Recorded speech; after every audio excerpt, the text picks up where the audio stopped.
Hallelujah, praise the Lord. So thank you sa pag-welcome sa ko na citizen from from heaven. Amen. So sige po, let's close our eyes and let's talk to our God. Hallelujah, Lord. Lord, we thank you, Lord. Thank you for such a wonderful fellowship with you, God. Salamat, Lord, sa pag-iriba ng ingon yan. Padagos mi ka, Lord, madangog. Padagos mi ka, Lord, masunod. Hallelujah. Help us, Lord, by your grace and empower us, Holy Spirit. Hallelujah. Help us, O God, na ma-apply ang ibababa mo sa mo. Thank you, Lord. Samahan mo ko throughout kami gabos in Jesus' name. Amen. Amen. Sige. Again, magayunan lang po kung paano kita, ako personally, dinamay ko na kung paano ako kinaulay ni Lord sa poon pa lang, hanggang ngunyan, at kinakaulay po na ni Lord. Magayunan po itong sa worship na, magayunan po itong grabe karo, ano na talaga, mapa-altar call na lang ko kasi si Pastora Army, inigutan talaga sa teaching. Hallelujah. Mula sa communion hanggang sa tithes and offering. Yan. Pero, grabe naman sa communion pa lang, damang-dama ko na yung everlasting love ni God. Ganun po siya. Amen. Kaya kita po na yung ligday, dito po sa yaman.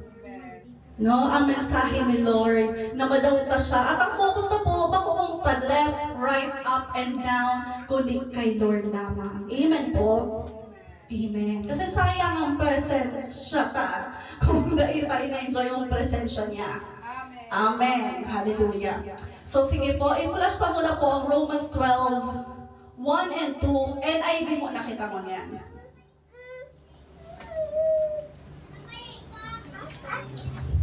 Romans 12, verses 1 and 2, NIV. Babalyo ka siya sa ESV. So sige. Okay. So sige, basahin na po. Verse 1, therefore, I urge you, brothers and sisters, in view of God's mercy, to offer your bodies as a living sacrifice, holy and pleasing to God. This is your true and proper worship. In verse 2, mas ma-focus ka na rin eh. Do not conform to the pattern of this world, but be transformed by the what? Renewing of your mind. Sabi ka rin siya sumagot, teacher na ako. Then you will be able to test and approve what God's will is. His good, pleasing, and perfect will. Wow. Amen. So, huwag muna po ako din focus sa tabok na ang word na ini. Ano ni? Pattern. Pasensya naman kita pa pattern. Sabay-sabay. Pattern. Okay. Ano ang pattern? Katayin. Okay. Ang pattern po, pigilin ko na muna po siya sa mga ibang mga Bible translation. Ano po? Igdi po, sabi digdi, may saro digdi na nagsasabi po, behavior and customs. Ugaman po sa Tagalog, pag-uugali. Iba pa po, takbo. Takbo ng mundo kasi ang pinagulayan dyan. So bago, may na-mention si Pastora Army na paikot-ikot. Yan. Ang pattern, iyan tong bagay o pangyayari or something sa buhay ta na napapansin tang paulit-ulit. Kung saan duman ka paikot-ikot. Double-double ano eh. Yan. Pattern. So si Lord may gustong sabihin tungkol dyan. Sige. Pa-flash na kuya. Kasatuyan kuya. Kasatuyan. Title. Break all the Very good. Hallelujah. Sige po. Iribanan po kita guys. 1, 2,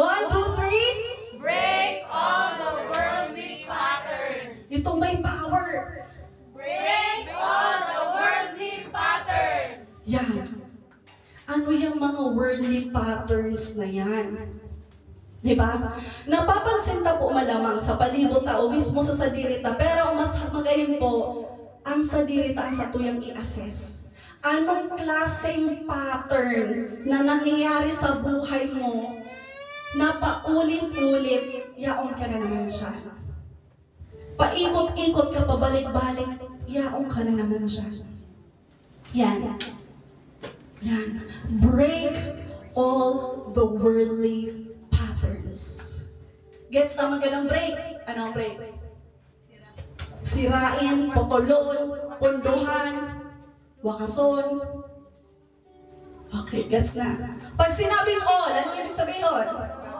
Gabos. Potolon, ang gabos na, ano na eh? Binalik lang yun. Kamu talaga, makamundong pattern. Ano na rin doon? Gets na magaling si pattern sa define naman sa bago. No? Mga makamundong hero-hero, pag-iisip, o gibo-gibo. So, kung niyo po mapapansin ta, sa mga nababaritaan ta po, sa eskwelahan, ano mo nilang nadadamtang pattern? Krimen, bully, ano pa? Karahasan. Yan. O sige, iisip pa kita pattern. Oo. Ano ang pattern?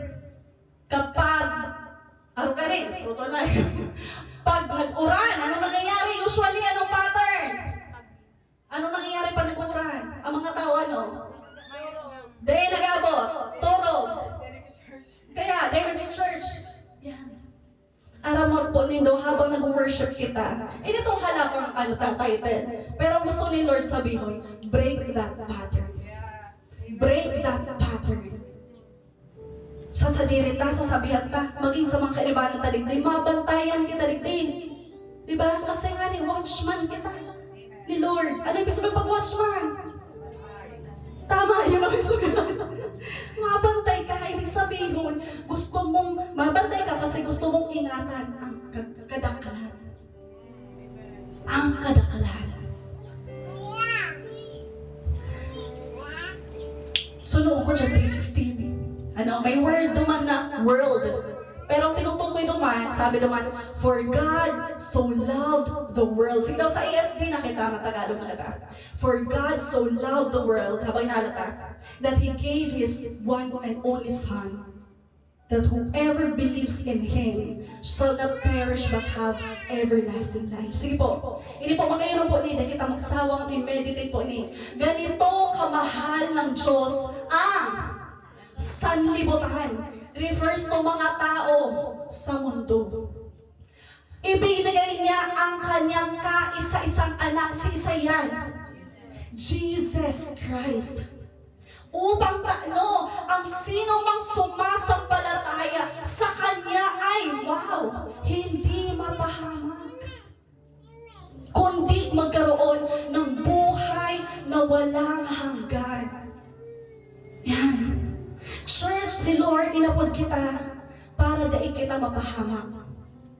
Para bako lang kang day na tinanggap na siya bilang Diyos at tagapagligtas, kundi aral daw ang pag-iingat kang Diyos na grabe po. Para lang dahil kita makasunod duman sa worldly patterns. Amen?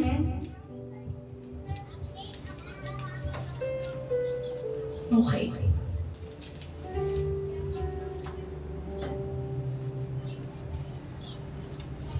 Maduman po kita sa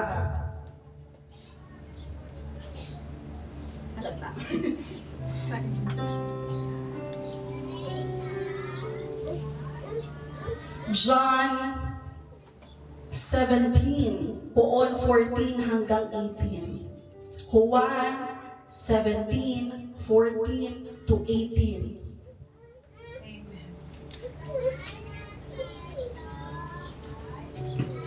Iyon na po ni? Okay. Itinuro ko na sa kanila ang salita ko.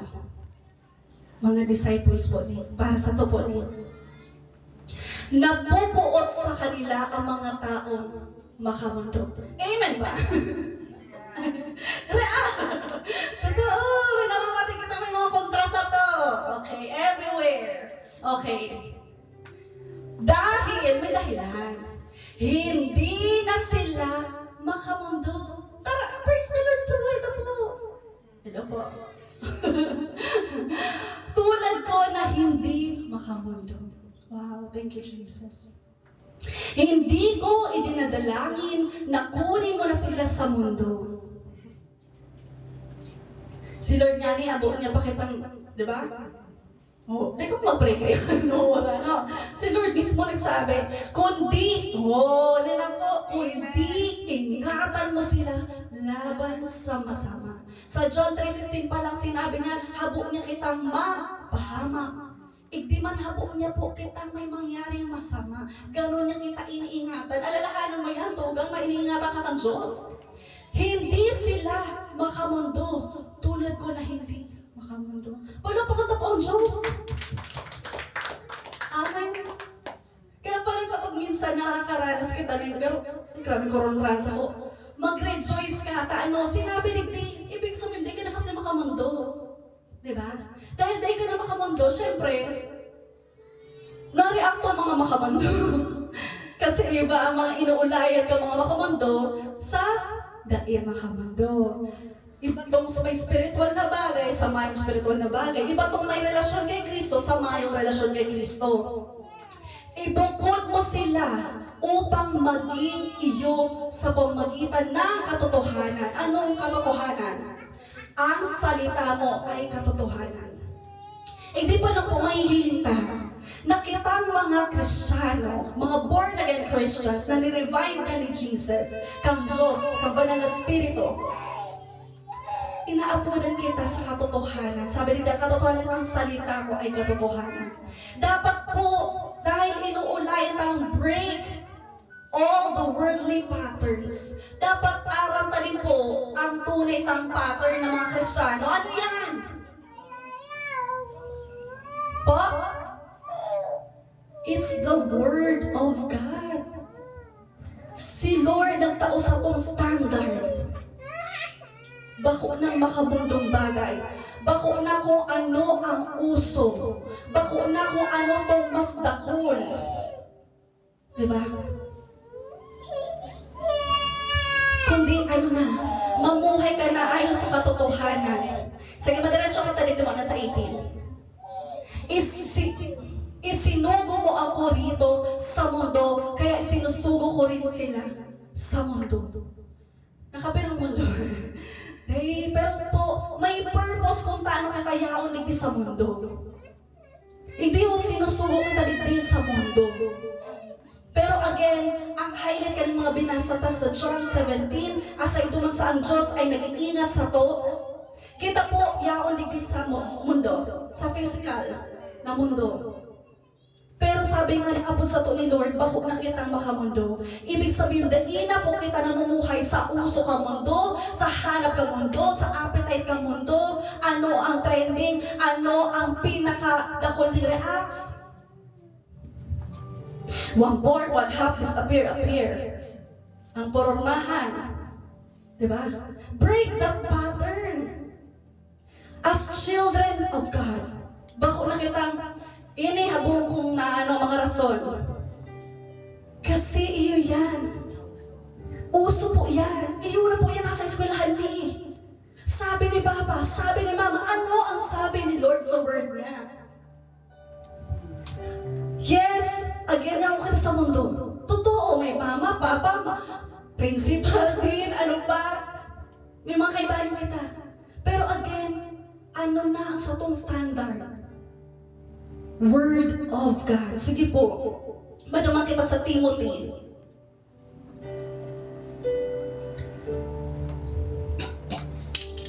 Second Timothy 3:16-17. Ini po ay mahalagatang maaraman.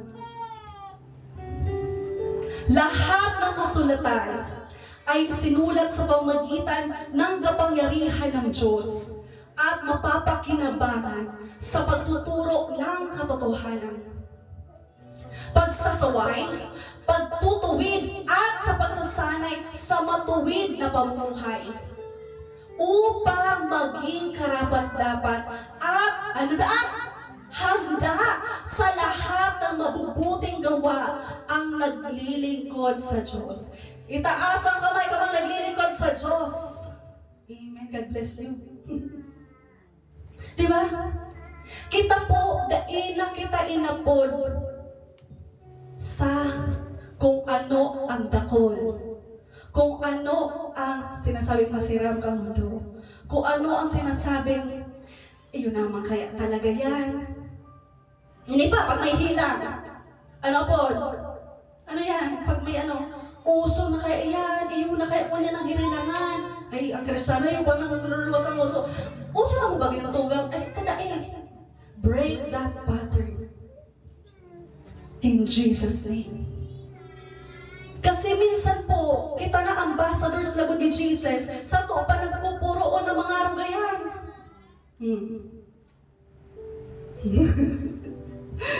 Diba? Yan.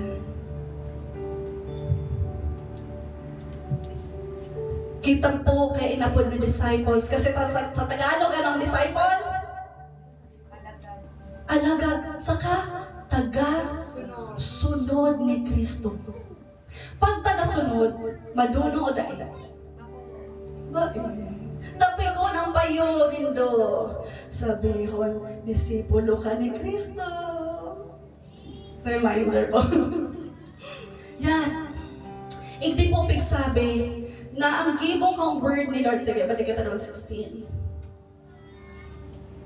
Ang gibo kang word ni Lord para sa pagtuturo ng katotohanan. Minsan pa kita mga Kristiyano, tinutugduan na pipilion pa din si sinasabi kang iba. And everybody say, sorry Lord. Diba? Minsan mga mga gabay na ni ate kuya, mga talagang araw mo naman na about kay Lord ang pagtutugdo. Diba? Yan, pagtuturo ng katotohanan, pagsasaway, pagtutuwid, at sa pagsasanay sa matuwid na pamumuhay. Yan. Kaya po kita, ang the best po talaga sa to ni magtukdo. Siyempre si Lord at ang mismong word niya. Dahil kita madaranan. Yung pero ulit-ulit ako, pero totoo kaya kasi iyon nangyayari. Pero si lingwahe kang mundo. Iyon ang gusto tang ilingwahe sa buhay ta. Iba na po kita. Iba na kita. 2 Corinthians 5:17. Ang sino mang nakipag-isa na kay Kristo, isa na siyang bagong nilalang. Wala na ang dati niyang pagkatao. Siya'y bago na. Sa pag-aral ko po kaning topic na ini break all the what? Worldly patterns. Mahalagahon po na nagpapatransform kita kay Lord sa word niya. Kasi kung ang nagkukurap sa isip ta, Facebook, Instagram, mga mukbang, mga argar kaya, may mga pero may pina-follow, sinishare post, maririsa. Netflix! Hello po, self. Ay! Pero po, nawala ko Netflix! Ay, Netflix! Yan! Sa'yo na lagi na ko. Marami repentance. Pero po, yan tinatransform kita kang Diyos. Amen? Magayunan po niyo ang sinong mang na kay Kristo na isa na siyang bagong nilalang. Aram po nindo, yan as I meditate, puro po na bababa sa Holy Lord yung bago. Tamang-tama po nasa bago kitang bulan. August, Uy, tuna guys! Tingnan nito, araw, tuna po! Good morning everyone! August tuna! Agosto 2 na po. Okay? So grabe mabilison po. Pero I believe kaya binababa ni Lord yung break all the worldly patterns kasi may gigibon si Lord niyo sa buhay na. New things, new things, new things. At pag si Lord po ang nagtaong bago, ay, higit pa sa hinahagad mo, higit pa sa na-expect mo, the best, the best. Di ba? Amen. Receive din ba yan? Ako receive ko yan. Wala nang dati niyang pagkatao. Binago na siya. Ano ang nakabago? Sige, balik kita naman. Romans 12:2. Ano ang nababago? Sabi ni Day, huwag ninyong tularan ang mga pag-uugali, sa Tagalog na niya, ng mga tao sa mundong ito. Hayaan ninyong, o di po, excited mabago? Iinotong bago ni Lord ang satuyang, ano? Yes, mga isip, baguhin kayo ng Diyos sa pamamagitan ng pagbabago ng inyong mga isip. Isa'y ba-amen dyan? Ako, amen. Kasi napakahalaga po na nagpapabago kita ng isip, nagpapalinig kita kani-kani. Kasi gabos po kita napapalibutan ng kung ano-ano. Bako ba lang kita po mga Kristyano nag-iribanan tao? May mga iba kitang nakakaibanan, nahihiling. Kahit minsan na kita gusto makaibanan, minsan nakakaibanan ta bigla, di ba? Yan. Diyan, baguhin ng Diyos ang satuyang pag-iisip. Kasi taano sinasabi ni Lord na dapat mabago ang sa itong mga pag-iisip. Kasi ugaling na sinasabi, upang, sige po, malaman ninyo ang kalooban ng Diyos kung ano ang mabuti, ganap at kalugod-lugod sa kanyang paniin. Magkakabungkang fear of the Lord. That is the beginning of wisdom. Kung ang isip na polluted, kung ano-ano sa palibot, na ba kung ways ni Lord? Si waste, nagiging waste. Diba? Kaya magayunan po, dahil si Lord gusto niyang baguhon kita. Amen? Poon sa relationship mo kay Jesus, padagos yan tayo po yan. Padagos yan hanggang sa pagbabalik ni Lord, kadakot pong inaayos sa to. At depende yan sa to kung kita po ay handang magpaayos. Kasi sabi sa bago, handang maging lingkod. Handang mag-ipon ng mga mabubuting bagay bilang naglilingkod sa Diyos. Naalala niyo sa bago? Sa Timothy. Diba? So magayon po ang pangapudan sa tukang Diyos. Inaapudan niya kita sa magayon na pamumuhay. Sa buhay na duman po sa verse 1, mabalik kita. Verse 1, magayon, ini po ang pangapudan sa tukang Diyos. 1, kaya nga mga kapatid, nakikiusap ako sa inyo, alang-alang sa maraming pagkakataong kinaawaan tayo ng Diyos. Amen. Ano sabi? Naialay ninyo sa Kanya ang inyong mga sarili bilang mga handog na buhay, banal at kalugod-lugod sa Kanya. Wow. May pangapudan sa to ang Diyos at iyan po ang bawat sa to. Ialay ang buhay sa iya, day by day. Not just on a Sunday service. No? Bako lang dahil may nakaschedule ng discipleship, kaya maalay. Bako lang dahil na-assign sa pagpa-pray, dahil kaya maalay. Kita po ay inapudan kang Diyos sa magayunon na relasyon. Yan. Isa'y po digdi ang makakasabi, kung mag-aaral niya sa loob ng puso, damdamin niya, na talagang poon ka naging Kristyano siya. Maugmahon ang buhay. Ako ay, ang iba ng mundo ang buhay. Okay, praise the Lord sa mga naugma. Kasi iyo po, kung tunay ang Diyos ta, imposibleng mayong kang kangalakan. Imposibleng na ikaw mapasalamat kay Lord na kahit sa mismong paghahapot na pala pag-uulay mapapa-amen ka, kapatid. Diba? Kasi, yes, it may be kadakol po kitang pag-agihan ng pagsubok. Pero pares mo po, may pagsubok din po ang mayo kay Lord. Pero, mayo kang Diyos na nararanihan, na tunay na Diyos. Kasi kay Jesus, full package. Full package. Ano man ang hinahanap mo, yaon sa iyo po. Ngayon ini po ang pangkabudan sa tukang Diyos. Ialay ta ang buhay ta sa iya sa aldaw. Anong klaseng handog ang gusto ni Lord? Buhay na handog na buhay. Buhay as in buhay. Banal at kalugod-lugod sa Kanya. So bago nasabi sa verse 2, di ba? Tanong kita kay buhay, dapat magpalinig yung isip. Ano sabi sa bago? Kasi dumang tamaaraman kung ano ang mabuti, ganap at kalugod-lugod sa kanyang paningin. Kung kita po nag-aalay kang buhay ta sa Diyos at padagos kita nag-aalay kang buhay sa pagranita sa word niya, sa presence niya, sa relationship ta sa iya, nililinig niya kita. At sa paglinig niya sa tuya, mas lalo po kita nakakaintindi ka mga ways niya. Nararayo po kitang gustohon ang makamundong bagay, yung worldly patterns. Diba? Sa pag-urulay ito pong ini, nawa, ihapot ta kay Lord. Ano ba yan yung mga pattern ko, Lord, na paulit-ulit ako? Yung man ako nagsastruggle na naman.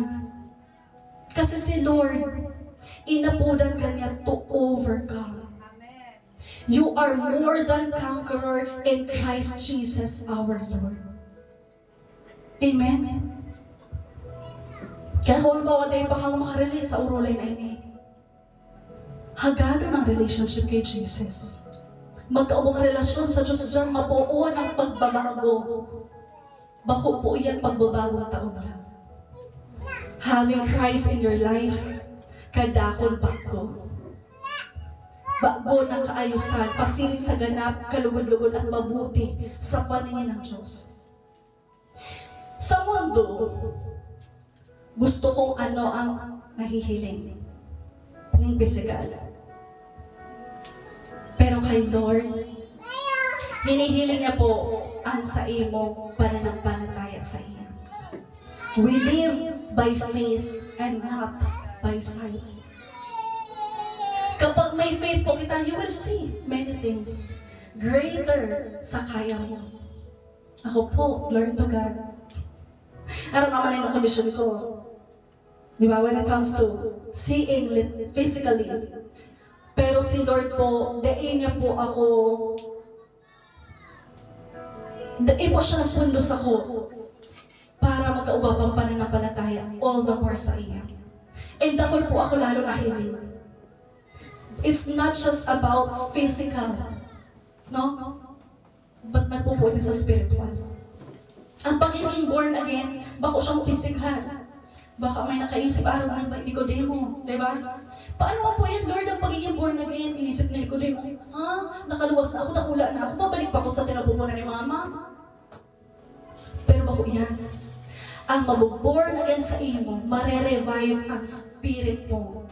Mare-revive ang sa imong relasyon sa Diyos. Minsan may mga di kita naiintindihan. Pero sige lang, magtubod at magtubod ka sa sinasabi ng Diyos and you will see kung taano niya yung sinabi sa iyo. Amen? Praise the Lord. Sige po. Hallelujah. Mapapansin ta po sa Romans 6 po kita. Romans 6, 5 to 7. Actually, magayon po ang Romans 6. I encourage you to meditate and study Romans 6. Ano sabi ko? 4 to 6 o 5 to 6? 5 to 6. 5 to 7. Okay. 5 to 7. At kung nakasama tayo sa kanyang kamatayan, si Jesus po, pinatong kayo na kamatayan, tiyak na mabubuhay tayo muli. Ano? Mabubuhay tayo muli. Yan, pagiging born again po yan. Tulad ng muli niyang pagkabuhay. Kung nag-resurrect, di ba, sa sakitin ng kaaraw na si Jesus na ganun po. Pero muling nabuhay on the third day, araramtayan. Yan, pero may purpose iba ko lang po yung pang kay Jesus. Pang sa tuloy may relasyon kay Kristo, ang message na yan. tulad ng muli niyang pagbuhay. Alam natin na ang dati natin, o na naman, pagkatao ay ipinako na sa krus kasama ni Kristo upang mamatay ang ating makasalanang pagkatao. Yan. Ang makasalanang pagkatao, pero malapot tinutukoy dyan itong mga worldly patterns na. At nang hindi na tayo alipinin pa ng kasalanan. Kasi si sino po, Master Ta? Maunang kasalanan kundi si Jesus na. Sapagkat ang taong patay na ay malaya na sa kasalanan. Si Sayyidin, gusto ka yan. Amen. Kita po yan. Kasi kita po ay bagong nilalang na.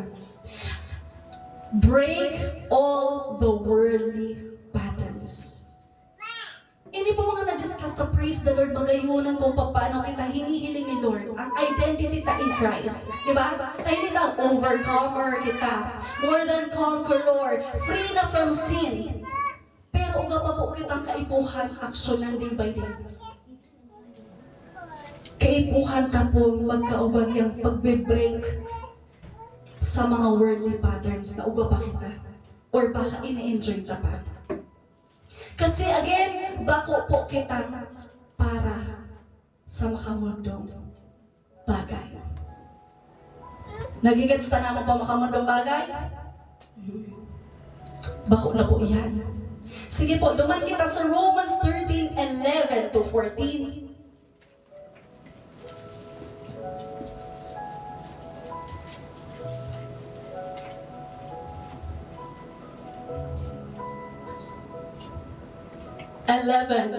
Romans 13:11 to 14.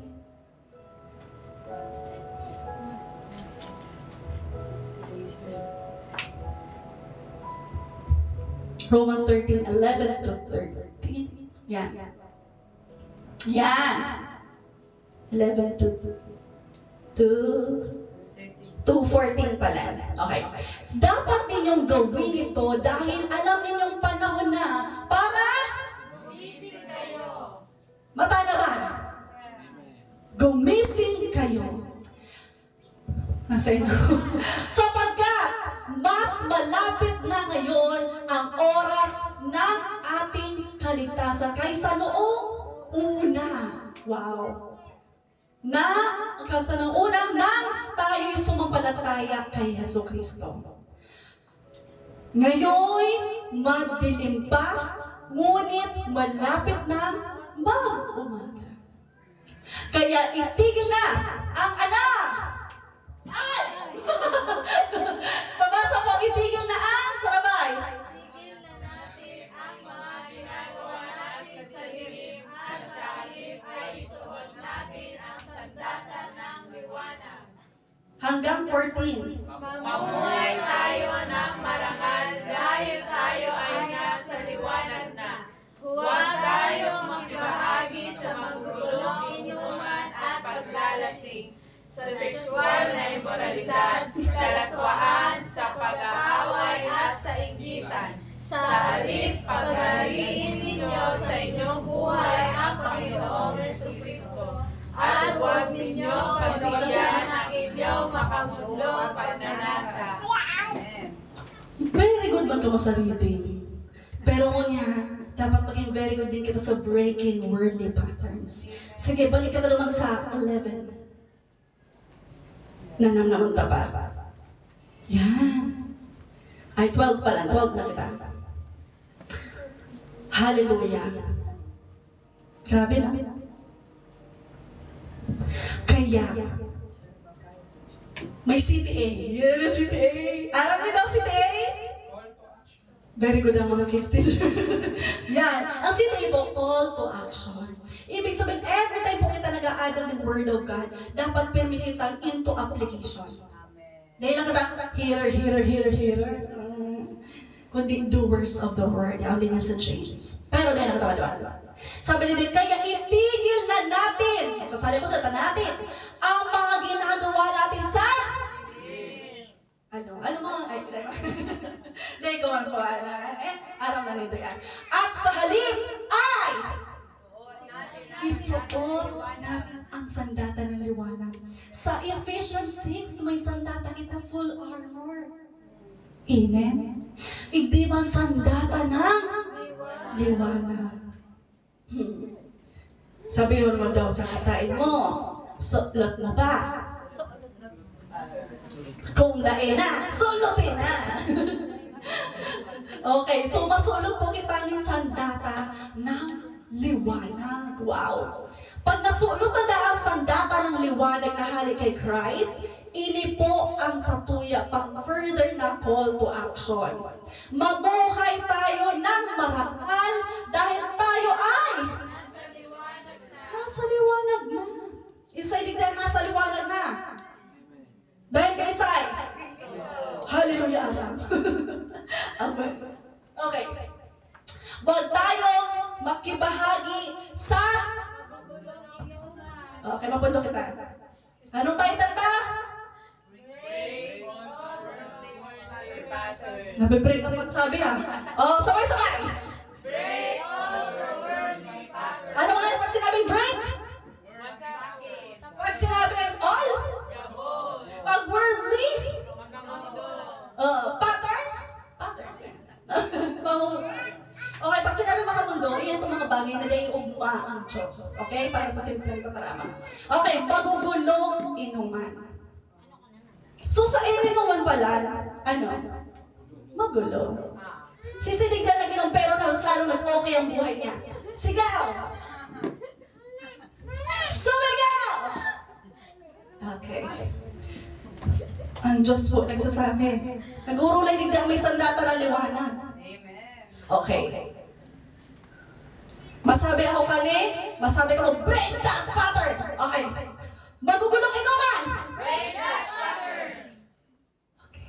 Very good pala talaga ang RMG counselor. Maabante kita niya. Okay. Sunod. Paglalasing! Break that pattern! Medyo nagluya. Paglalasing! Break that pattern!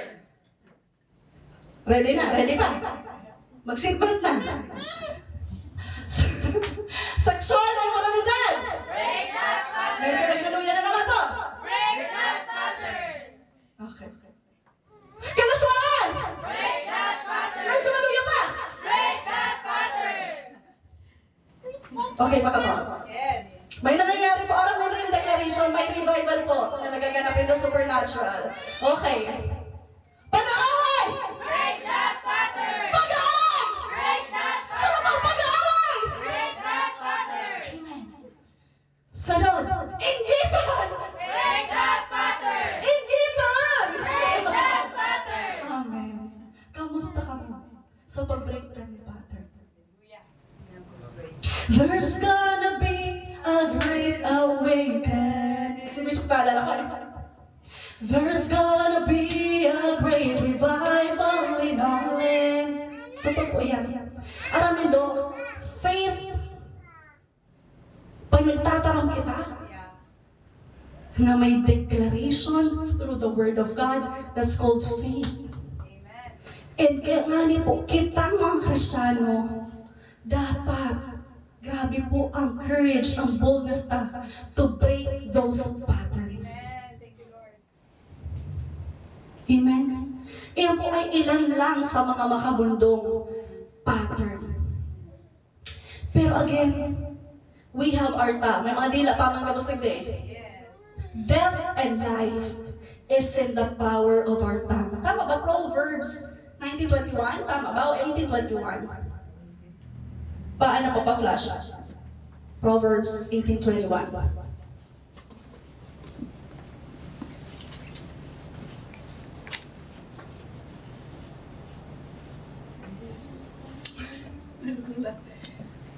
Ano na? Ang salita ng tao ay makapagliligtas ng buhay o kaya ay nakamamatay. Kaya Mag-ingat sa pagkasalita. sapagkat Aanihin mo ang mga bunga nito. simple siya, tama. Pero again, application. Application is waving. CTA is waving. Okay. Sabi, ang salita ng tao. Yapos dito nagtatarang. I praise the Lord. Dahil nakakatarang kita, sinasabihan kita ni Dekang Diyos na pwede ang pagtaranta duwa lang yung bagay. Makakasave ng buhay ang sinasabi mo o ano? Yan, makakamatay. Actually, sa buhay, it's either death or life man na talaga. Kay Lord, kay Jesus, o sa kalaban. Pag-ibo na yung makamundo o panglangit. Ngunyan, ang babalang sinasabi sa tutig ni Lord, dahil kita ay gusto niyang mas maingat, kaipuhan tang ipag-pray din ang mga nasasabi ta, at maging maingat sapagkat aanihin mo ang mga bunga nito. Kahit minsan, wala tabaga, pag nagre-release kita mga words, halimbawa, sabihin ta na, pag nasusuya kita, sabi na ka mo, break that pattern. Pag nasusuya kita, Break that pattern! sisay digdi ang daing nasusuya. So nakaka-relate kita dyan sa nasusuya, okay?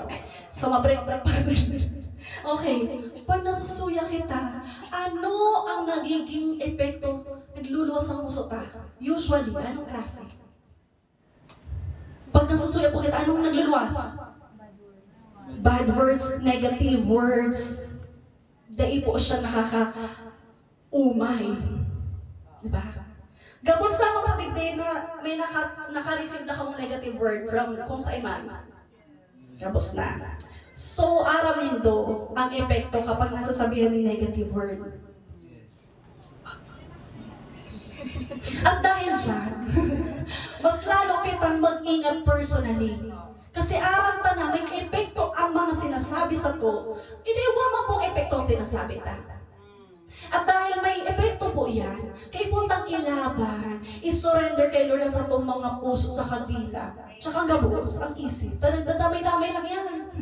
Nag-form yan ito pattern. Maray ko pasirin sa godly pattern. Diba? So yan po, maging maingat kita sa mga nasasabi ta. Dapat po pasiring sa pagkakaugwang restoration o salvation. Diba? Naging okay ang buhay kang ano. Pero kung minsan mo po talaga nakakasabi na kita ng negative, ano pwedeng ibunta? Maghagad ng kapatawaran kay Lord. Pati po sa tao na nakukulugan taman. Ano nga na taman? Pagpakulugan talang sa ito. Agi talang sa prayer. Baka manalo ba yan? Diba? Break that pattern! Yan! Yan! So yan, kadakol din po sa ito mga simpleng anong i-break that pattern. Oh, sinisay digdi ang nalali! Break that pattern! Break that pattern! Tunay talaga po. Nalit talaga ka mo. Kaya po talaga mo break. Sinisay digdi ang kalawin kong tulog! Break that pattern! Tarataw pala. Okay. God is good.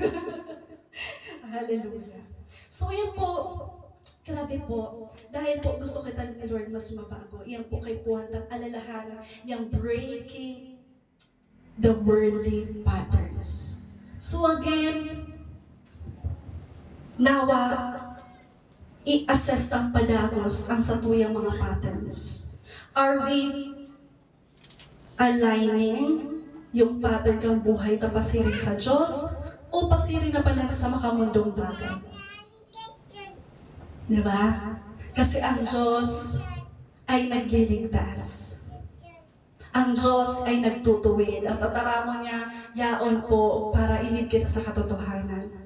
Pero grabe po, as ambassadors of Christ, as may relationship kay Lord, magayon po yung sinabi sa to, death and life is in the power of our tongue.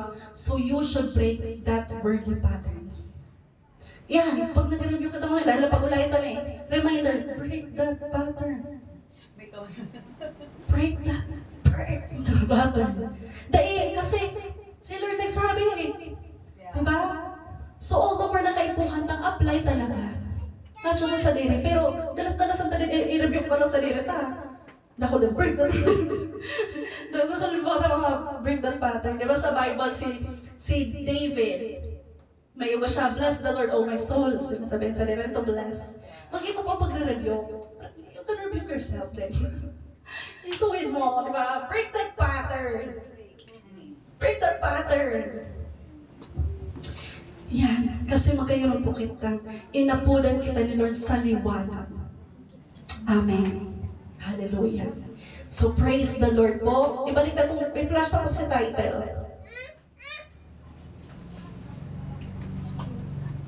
Break all the worldly patterns. Ang Diyos po naglilinig padagos. Ang Diyos po ay nag-aayos padagos. At dahil mo po mangyayari yan o mag-ooperate ang Panginoon sa paglilinig, pag-aayos, kung dahil po kita handang magpaayos at magpalinig sa iya. Very powerful po na kita as Christians. Mas matindi po ang power ka sa itong mga dila. Kaya gamitin ta po yan sa mas tama. Yan, alalahanin ta po nga ng topic na break that pattern. All the more magrani po kita sa satong Diyos. All the more maghayag kita sa Diyos ng tabang. Sa anumang kaluyahan ta, sa anumang worldly patterns na minsan ini-encourage na pa ang iba. Mga tugang tao para makaano sa worldly patterns. Dapat kita nagsasabi, break that pattern. Amen? Sige po, let's all stand up po. And let's worship our God.